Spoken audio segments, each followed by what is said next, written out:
Hi, I'm Robert Cassard.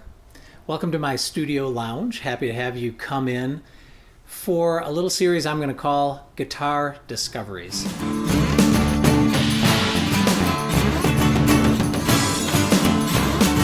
So I've been playing guitar a long time, and in that time I've learned a lot of things about guitars, about the way they play, about how to select them, about little secrets, tips, tricks that I really want to share. This is kind of a lifetime of musical information and a lot of happy accidents, frankly. This Guitar Discovery series, I wanted to kick it off with probably my best, dearest old guitar friend. Certainly my oldest acoustic guitar, the one that I've owned the longest. This is a Gibson J-50 from 1964. It's one that I bought with my own money back in about 1977, maybe 78, I don't really remember. Spent all the $350, money I'd earned from playing in a band. So it kind of music money went to support my music habit. Back then, I was a huge fan of a lot of singer-songwriters, James Taylor, Cat Stevens, people along those lines. And so for me, I'd been watching James Taylor in the Sweet Baby James era playing a Gibson J-50. What's special about this thing? Well, a Gibson J-50 is basically a J-45, but with a natural finish. And I always loved the natural finish. I liked seeing the wood and the grain of the wood. So it was a natural for me to pick it up. And what is this? Spruce top, mahogany back, sides, and neck. It's got a rosewood fingerboard, rosewood, I'm sure it's Brazilian rosewood, bridge as well. And this used to have an adjustable bridge, but I had that replaced when I had a pickup system put in. So it's no longer an adjustable bridge, and that frankly did improve it even more. So let me play just a little bit so you hear what this thing sounds like.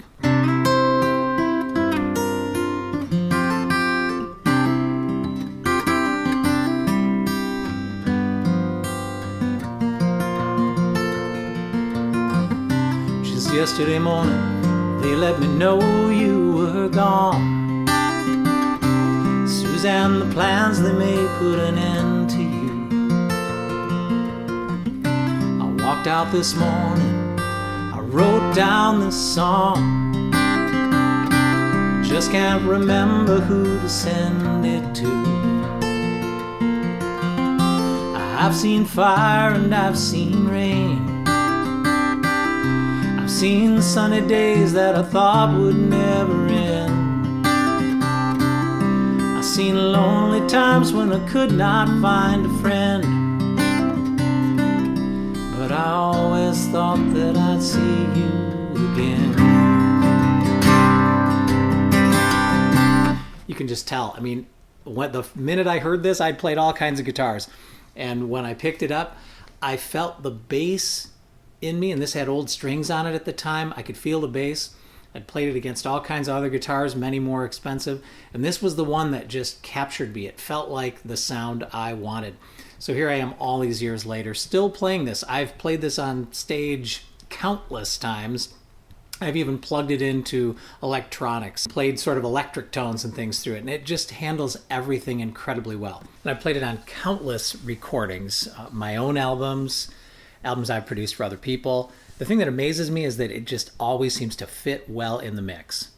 Now this is a slope shoulder dreadnought, right? So it's kind of a big guitar, but it's not a huge one. It's not a jumbo, even though it's got the J in the name. And what else do I love about it? I think for me, one of the memories it has is that when I originally started playing guitar, I didn't know a good guitar from a bad guitar. In fact, my very first guitar was a literally reject guitar that had been purchased with green stamps. So I had nowhere to go but up from there. I played that guitar. I learned to play with a guitar that had strings about a half inch off the frets and never played in tune. So having that be my first experience with a guitar, anything was going to feel easy. Unfortunately, when I first went to buy a quote good guitar, my first legitimate acoustic guitar, it was probably about 1972 or 3, I went out and I got an Epiphone made in Japan. Should have been good. I liked the way it looked. It had a very glossy finish, had the big E on the pick guard and everything. And it was a medium body, had sort of the tight shoulders. And I gotta say, that guitar never played very well. It was always a little bit stiff. It was a little bit, the action was a little low down here, and then it got pretty nasty up at the top, so there was some string buzzing. It was just, and it wasn't set up well. I didn't know that you needed to get a guitar set up. So understanding that now, looking back, when I finally had some money built up from playing electric guitar and double bass in a band, it was time to get either a Gibson or a Martin. Those were the two that were competing for my attention. And I had so much fun going to all the music stores and trying out a bunch of different guitars. But it was this one that really spoke to me. And the minute I played it, I just thought, that's it. That's the one I got to have. And, you know, even today, when I play this guitar,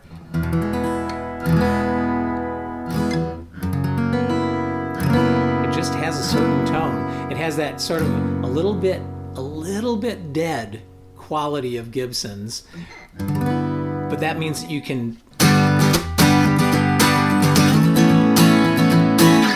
attack the thing, and it works really, really well. You can play mellow, and it plays well as all the time. So.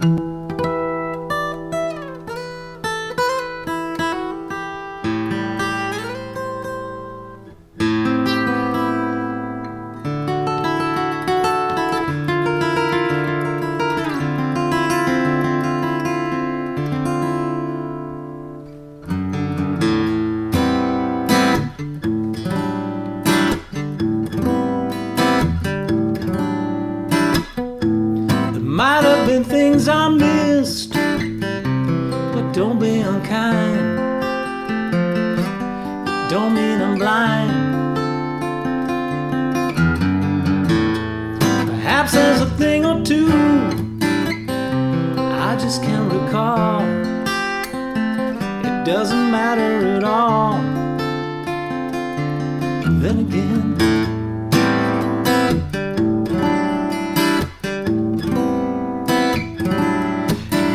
it's all clear. You were meant to be here.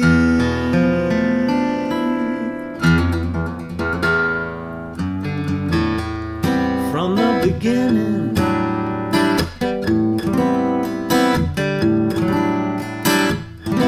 You get the idea.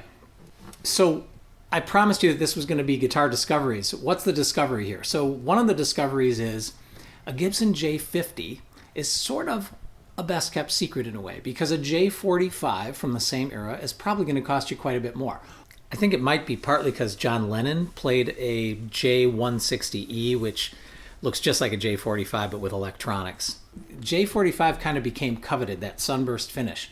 The great thing here is you can get a J-50 for quite a bit less money, and often a really, really substantial vintage J-50, this one being a 64 as just one example. Another thing that's kind of interesting, these pick guards were notorious for falling off. In fact, if you look at James Taylor back in the days, right after Sweet Baby James, there was no pick guard on his J-50. Part of the reason was because if it was staying on, the glue usually would dry and it would start to buzz. I used to stick all kinds of stuff underneath the end of this thing. It's still a little loose down here. And so I would stick stuff under there in order to attach it to the guitar and make it not vibrate. Some people just took them off. And in fact, I've seen a lot of J-50s with missing pick guards. Frankly, kind of cool. I really urge you to take a look at a J-50 if you're thinking about a vintage Gibson. It's a really nice in-between, sort of a smaller dreadnought. There's something about the slope shoulder, makes it comfortable. And you know, if you're standing up and playing with a strap, it's super comfortable. These are relatively easy guitars to add a pickup to, so you can add internal electronics. I've got that on here. You can see, you know, it's one of those, comes through the end here. And I didn't feel too badly about modifying it. You know, it wasn't like it was a $20,000 guitar, a pre-war Martin or something where I'd be really concerned about that. So that's another nice feature, is just being able to do what you want to with the guitar, make it yours. I certainly have made this mine all these years later. So guitar discovery number one, the J-50 from Gibson. So I'm going to be having fun with these guitar discoveries, and I hope you'll join me and check out the rest of my tips and tricks and cool guitars that you probably didn't know were cool and things like that. So come back and visit me and check these things out. It's going to be a fun time. We're going to explore, and we are going to discover. All right. Talk to you soon. I'm Robert Cassard.